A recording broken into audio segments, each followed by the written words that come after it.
What are you watching? I'll tell you. It's Holy Smokes with Scoochie Boochie. It's a comedy podcast where we smoke good and read the good book. It's kind of like Drunk History, but with weed and the Bible. I'm the host, Scoochie Boochie. I was born from a volcano, and now I'm the best rapper in the United States. I got rap comedy concept albums on Spotify, YouTube, and what's that on the fence? Oh, it's my merch. That's weird. How'd that get there? But I got an improv background. I got a ton of funny friends here in Chicago. So every week I invited one of them over and had them try to tell me a Bible story while blazed. And the results are hilarious. We do improv scenes based on those stories. So whether you know anything about the Bible or you're fully steeped in it, either way it's hilarious because I got funny friends. And the Bible is a wild, wild book from a very, very different time. So I hope you enjoy Holy Smokes with Scoochie Boochie. Hit like, please comment, subscribe, share it with your friends, and help us reach a goal of 4,200 followers on Instagram by 420. By April 20 of 2025, we're trying to hit 4,200 followers at Holy Smokes Pod on Instagram. Enjoy the show. Why is there a Bible in every nightstand of every hotel? There's an organization that does it. They go to hotels and go, can we put these in here? Oh. It's not like Days Inn is not paying for that shit. Oh, this whole time I just thought they were like, it's a necessary charge. Like coffee, tissues, towels. Bible in each room.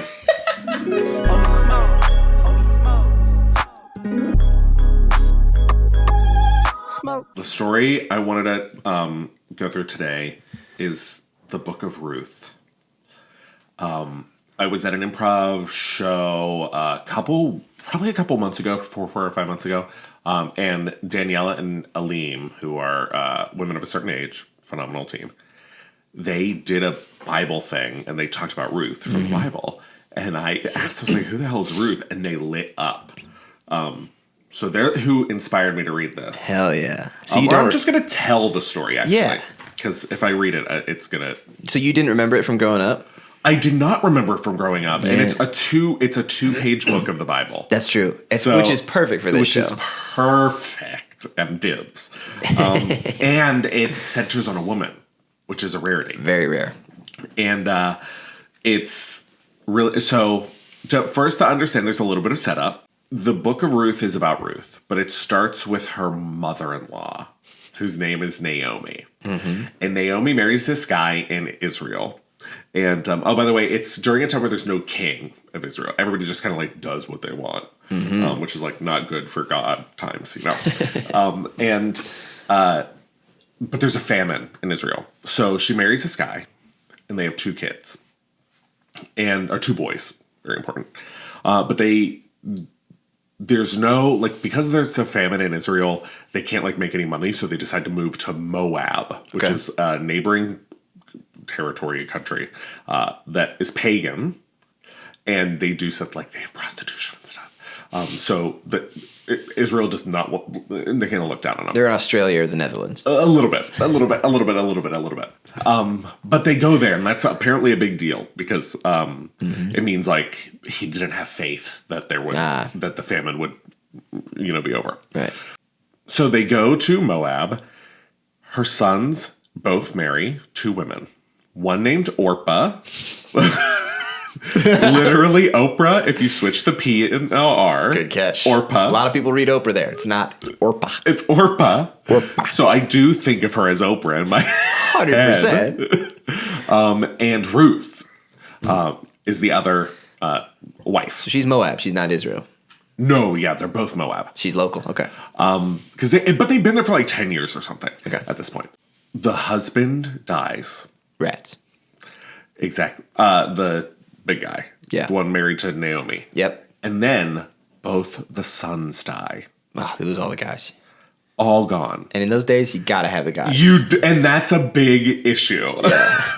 Because what I learned that's really like interesting is that it's all about ensuring your line goes on. Yeah. That's all it is. And the women are just like vehicles for that, unfortunately. But they have no man to protect them or to like honor their house. So they have no way of making money. So they have to go find, essentially. So essentially, Naomi starts to go back to Israel. She's like, I am a widow. I have to do, I don't know what I'm going to do. And she's mourning. I want to hang with my girls also. I want to go back home. Well, her daughters-in-law, Orpah and Ruth, they are like going with her out of obligation because they're like tied to her basically. Yeah. And then she's like, no. it's going to be too much. You have to, your whole families are here. You have to stay back here, and I'm going to go alone. And Orpah's like, thanks, Mom. Bye. Orpah works for me. I like to live where I'm from. It's awesome. Orpah is like, this is actually, Bet.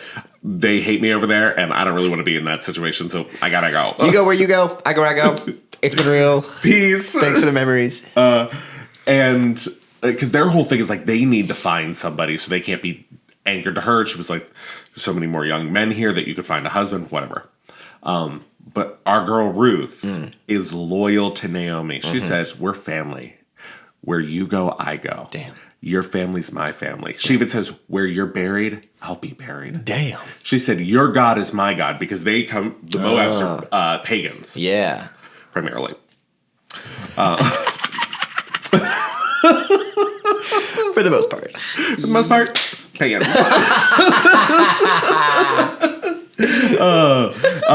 So Naomi goes back to Bethlehem, or a part.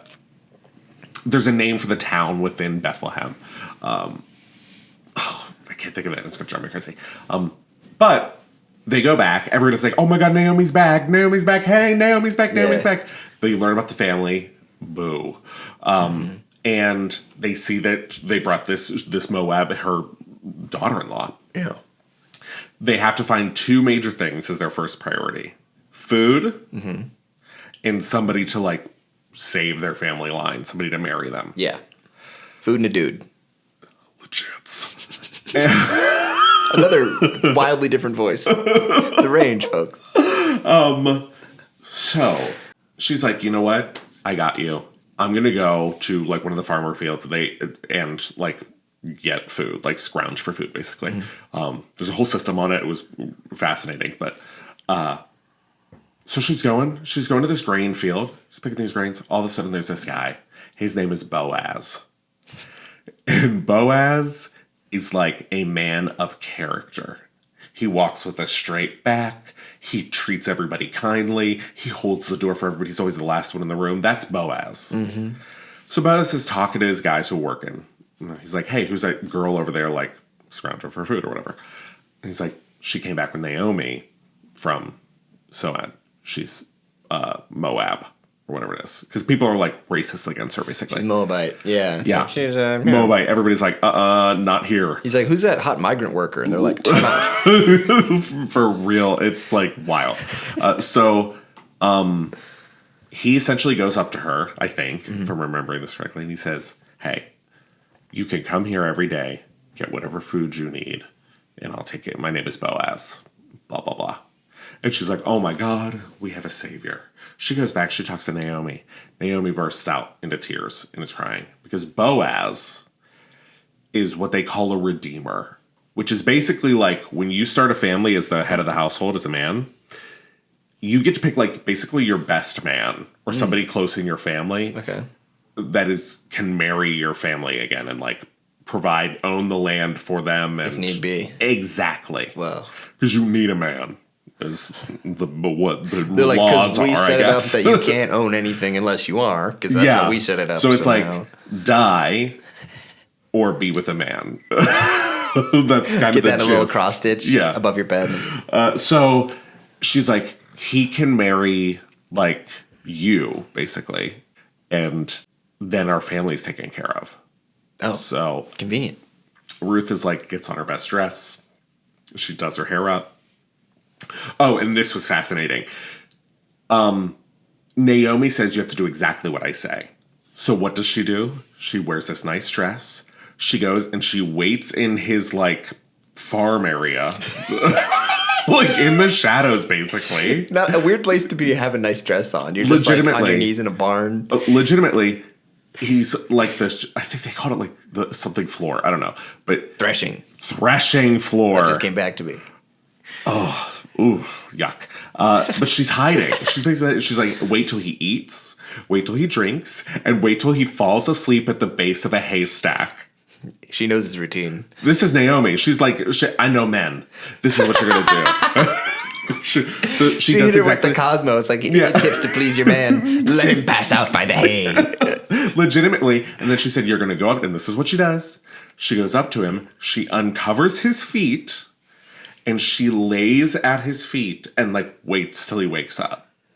So he startles awake. He's like, oh, there's a woman at my feet. yo, what the fuck? And she immediately comes out and says, I need a redeemer. It's like, you know the deal. You know the deal. You know Naomi. You can marry us. Take care of us. Damn. Redeem us, baby.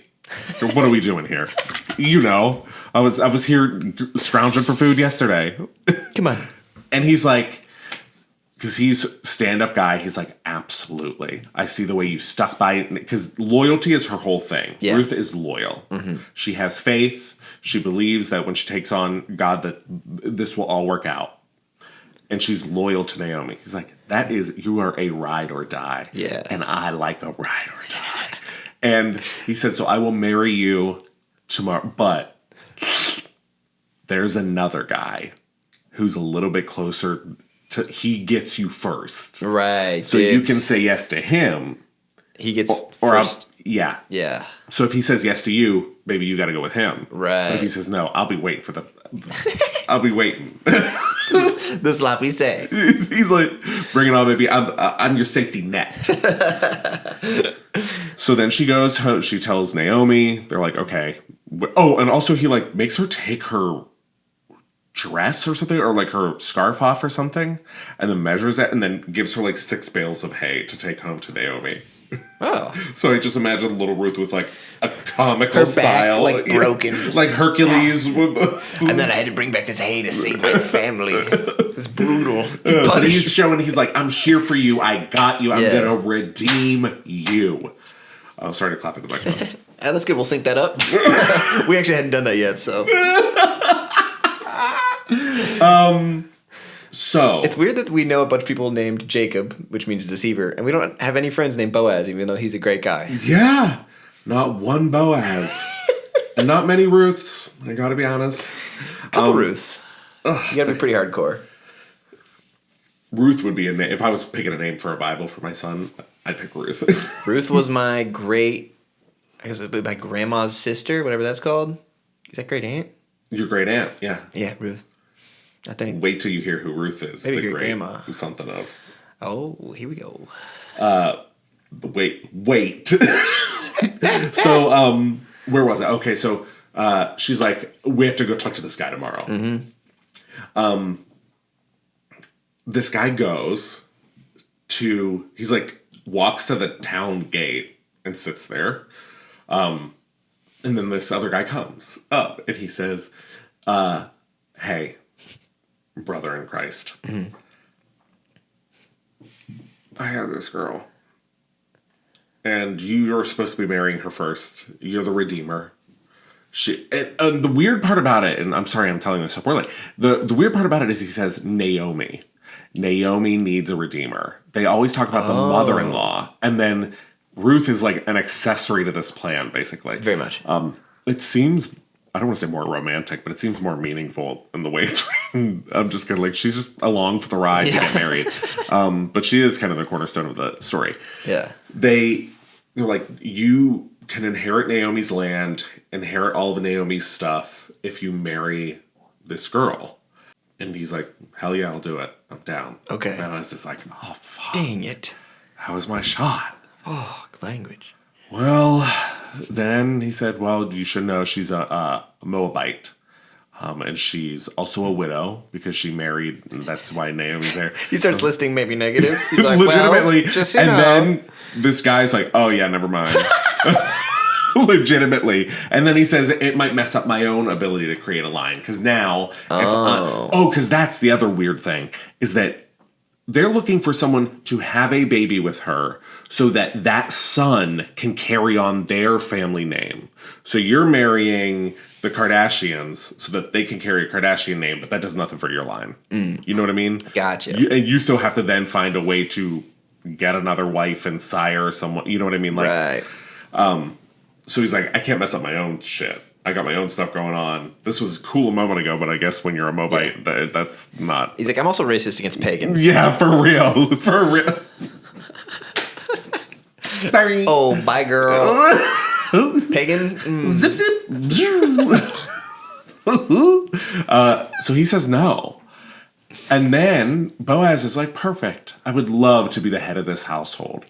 And they gather 10 men from the village around to be witnesses. That's all you need. And then they exchange a sandal as the legal form of tender. It's literally in the Bible at this time. Awesome. They would share. One would give a shoe. So now no one has shoes. The other guys walk around one shoe, so everybody goes, "Oh, something happened today."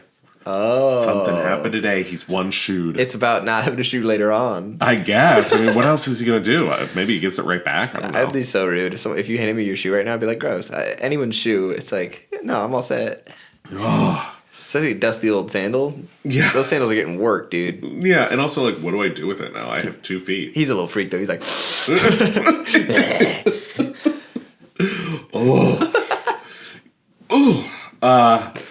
So, he says, cool, I'm going to marry her.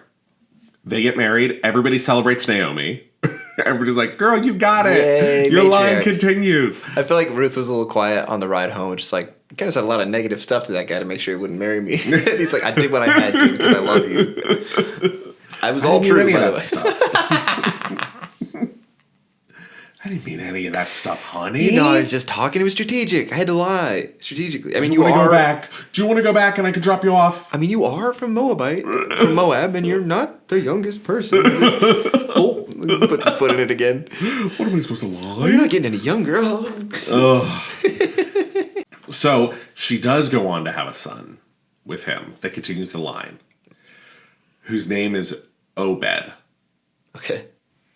Obed then fathers David, who then fathers Jesus the damn Christ. I mean, there's a few more people in between that, but yeah, ultimately. There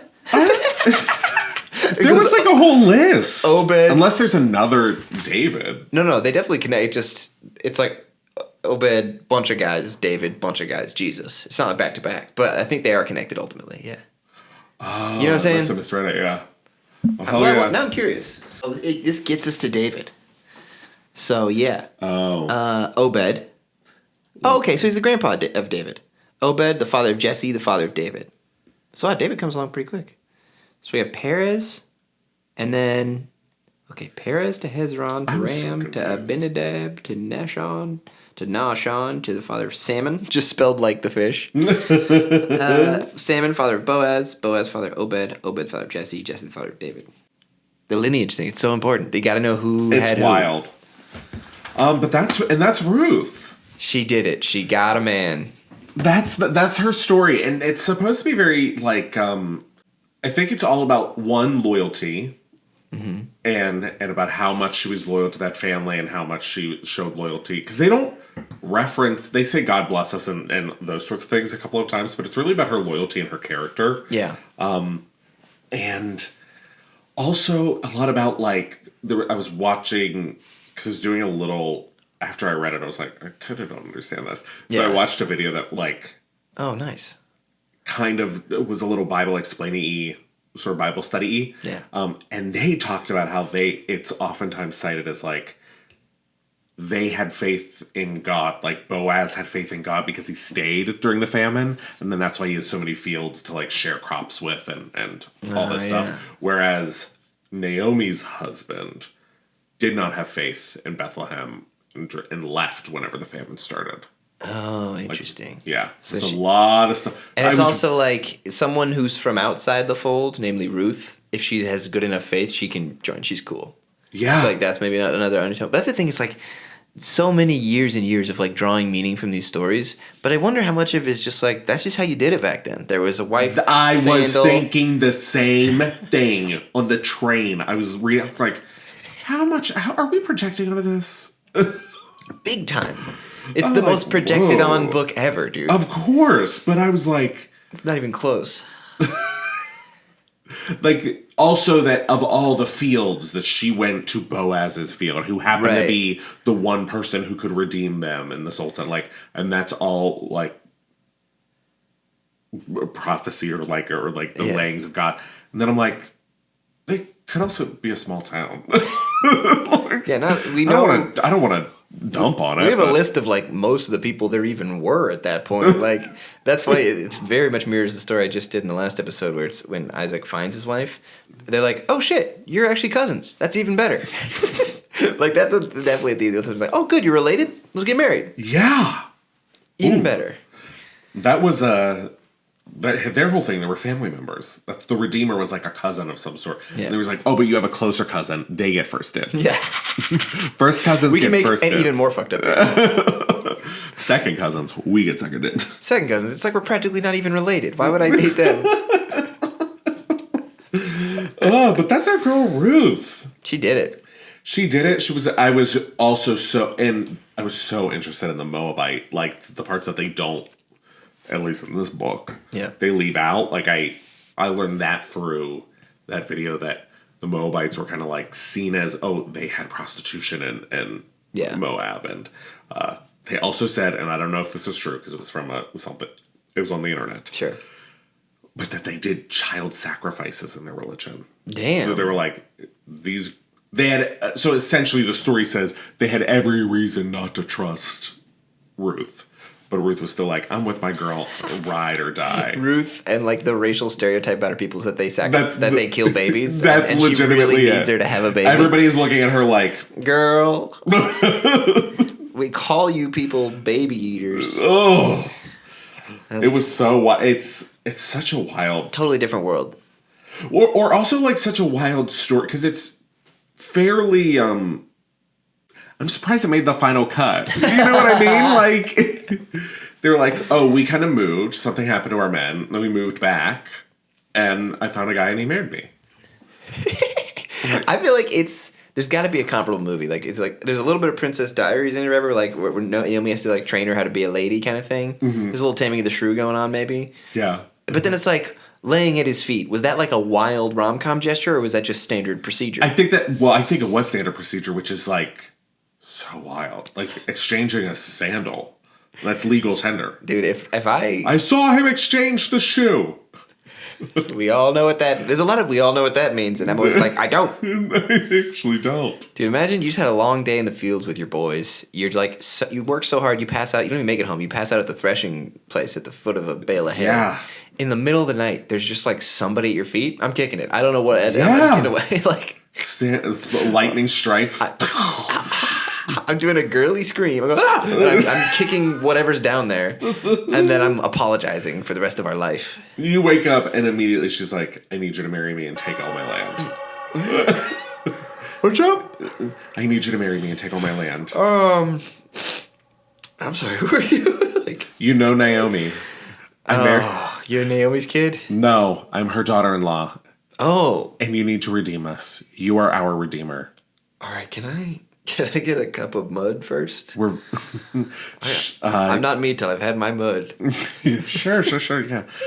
Is this a hot spring over here? Sorry, I was just, it's a pour over. It's the Passover pour over. Here you go. Thank you. So like I was saying, I need you to redeem my family. I need you to marry me and also procure a child. It won't be your child. It will belong to Naomi. They will say it's the son of Naomi's. Sorry, I was just having a dream where like I was married to my cousin and all the sheaves of wheat bowed down, and now I'm talking to you. I'm still like, which part of this is real? So you're Naomi's daughter-in-law. Daughter-in-law, yeah. I got shit. I'm really sorry. Every time I wake up, I gotta go right away. Can we? Sure, I can go with you. Sure, sit at the feet of the boat. Carry on. No. I'm gonna yes and it if you put that out there. I'll be like, yep. Lay by the toilet and talk to me. I also and sort of the sooner we can get married, the sooner I can have it. Pretend like and I have a Folks, thanks for watching Holy Smokes. Before we go, do you have anything, any final thoughts, anything you want to plug also? Oh my goodness, of course. I have an Instagram where I share my shows. If you're in the Chicago area, I have a lot of shows that I like people to go to. Mm-hmm. If you like podcasts, I did have a podcast for a long time called Disney Adult, where other Chicago comedians would watch and review Disney movies from our childhood and that's awesome and stuff. But you can go listen to them. We have on the Trident Network. Nice. And other than that, I mean, the Bible, it's a classic for a reason. Yeah. It's a classic for a reason. We expect everyone to follow along at home with a used Bible they purchased from a used bookstore. Support local. Bible's easiest book to get. Dude, that's what I thought. Okay, I already told the story in the podcast, so I'm going to cut this. But me and Will decided to do it like pretty short. No, it was like, and the day he could do it was like 2 days from now. So I was in a very rare position of having 48 hours to find a Bible. And I was like, I don't want to pay for Bibles because I have so many that have been given me over the years. Yeah. It feels like dumb to like pay for one. But I don't have any with me, and I can't just email my mom and be like, send Bibles, no follow-ups. You know? She'd be like, you good? Or also like, you're good. Like, hooray. Yeah. Like, definitely can't. Because then you have to have a follow-up conversation about it. Yeah. It's like, so why? It's like, I'm going to make light of it? I'm going to do drugs and make light of it? Does that go over well? So... Honey, I sent you those Bibles. Exciting. And I was like, yeah, dude. Hilarious. Thanks. So I was like, well, I was really stubborn. I was like, I'm not paying for a Bible. Bibles are free. Yeah. Where we're from, dude, in the hills, Bibles are more than free. Yeah. Walk outside and try not to shake a tree.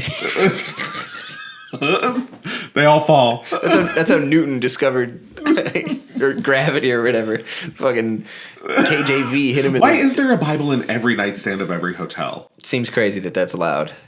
But I guess it's requested enough that people need that. There's an organization that does it. They go to hotels and go, can we put these in here? Oh. It's not like Days Inn is not paying for that shit. Oh, this whole time I just thought they were like, it's a necessary charge. Like coffee, tissues, towels. Bible in each room. Just stop the calls before they start. Put a Bible in the room. Hey, imagine complaining to a front desk that there's no holy script in the room. Excuse me. Excuse me. That's crazy that you expected that. I'm trying to sleep. Hey, I was just trying to go to sleep and I was about to do my nighttime prayer and I realized there's no Bibles. Dude, imagine that in other countries. You're like just the Quran is in every night. It's a huge book also. Or like the ancient like Hindu texts that are like this big in every hotel room. Or what if every hotel had to have everyone? Yeah, the book of each religion would take up so much of the room. We got a queen, not smoking, all religions. Oh, wow. Wow. And also, maybe they should. You should plug my son Daniel as well. Really good improv team. Oh, yes. My son. Oh, I'm sorry. My son Daniel, every Monday at the Foxhole, 8 p.m.